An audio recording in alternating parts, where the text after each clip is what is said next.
બનાસકાંઠામાં ઓગળ તાલુકા કાટેરિયા ગામે ભેજાબાજુની ઠગાઈ। ખેડૂતોના નામે બેંકમાંથી બોગસ રીતે ₹3 લાખ ઉઠાવાયા હતા। બે ખેડૂત ભાઈઓને આ બાબતની જાણ થઈ અને તેમણે કાર્યવાહીની કરી છે માંગ।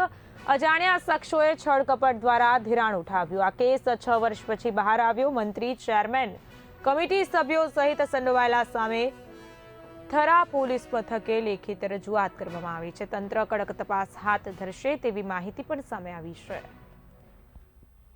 4 દિવસથી અમે હડતાલ ઉપર છીએ। તો સરકારને અમારી નમ્ર વિનંતી છે કે અમારા જે નાના બાળકો છે એ પૂર્વ પ્રાથમિક શિક્ષણની અને પૂરક આહારની રાહ જોઈ રહ્યા છે।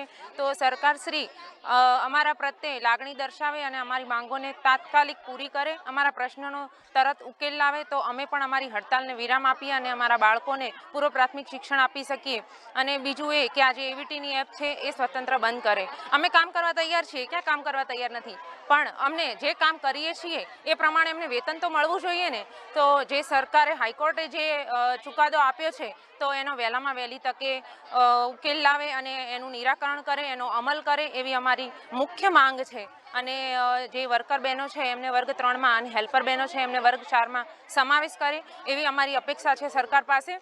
સરકાર માગણી શું કરે તો આગળની રણનીતિ શું છે તમારી? શું આંદોલન કરવાના છો કે?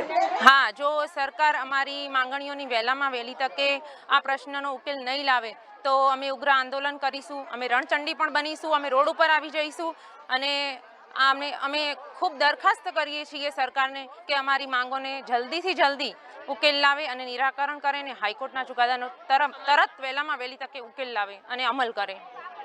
આગળની રણનીતિ એવી છે કે અમે આજે સતત 3 દિવસ પૂરા થયા, આજે ચોથો દિવસ છે, હજી સુધી અમારી કોઈ માંગણીઓને સ્વીકારવામાં આવી નથી અને આગળ પણ અમારી હવે આ છેલ્લા 24 કલાકની અંદર અમારી માંગણીઓ સ્વીકારવામાં નહીં આવે તો અમે ધારાસભ્યના કાર્યાલયનો ઘેરાવો પણ કરીશું, રણચંડી પણ બનીશું અને અમે અમારો હક લીધા વગર અમે આ આંદોલનને બંધ કરવાના નથી।